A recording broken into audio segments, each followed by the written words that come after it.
Mm. Never has been. We've always compared ourselves to anyone. I think about, and I don't want to put this on you, but I want to see if you resonate with any parts of this at all. My strength journey was because I compared myself, but it was who I compared myself to was probably more interesting. I often compared myself to comic book characters. Mm. So I grew up. I was a kid of the 80s and 90s. I actually read the Marvel comics, and so I liked characters like the Hulk and the Thing because they were super strong and they could do crazy stuff. I also grew up in the suburbs in Sydney, and I loved rugby league, and I was drawn to the biggest, strongest, toughest guy on the field. So for me, the attraction to strength sports was because I compared myself to those guys or those characters and I wasn't it. So then and still probably the attraction today is there's still that little kid drive in there. They go, I want to be more like a superhero. I want to look like a comic book character. I don't want to be so much where I am right now. And so there's Yeah. always that tension of going, well, who do I want to compare myself to? And the comparisons get really, really interesting fast. Yeah, no, I definitely resonate with that a lot. And when I first kind of ventured out to that free weight section, I had a couple of training partners that I trained with, and they were both men and they were Mm-hmm. older than me. So obviously, like, they were lifting a lot more. And I actually remember it came up as a highlight on my Instagram. I think it was like 5 years ago. And I was training with, like, I think we were doing deadlifts, and I had like 100 kilos on the bar. And then, like, they do their set after, and they had like 180 kilos on the bar. And like, I took a photo with that weight that they were lifting, and I said, like, one day I'll lift this. And, like, to be honest, I didn't believe it. Mm-hmm. But like, I look back now, and that's, I open on more than that.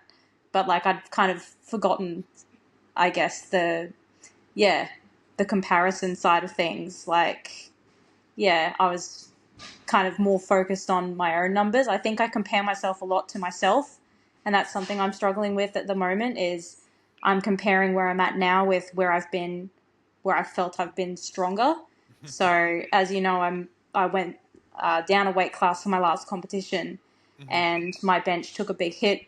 Which, yeah, with bench worlds coming up, like, that's, yeah, a high pressure situation to be in. Mm-hmm. And I guess I'm comparing back to when I was injured.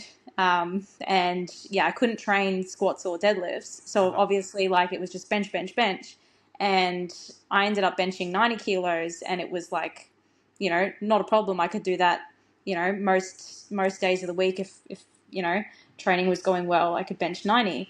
And now, like, at that last meet, I benched 80. And yeah, I'm struggling with that kind of comparison. It's more, there is still that element of comparison, but Mm-hmm. it's more just like against myself, if that makes sense. It Yeah. does, and I think that's where we start getting really. Yeah, that's the dice. I think that's the dicey territory because there's never a comparison we do to ourselves. Or sorry, I shouldn't say never. All right, very rarely the comparison that we do to ourselves is a positive comparison.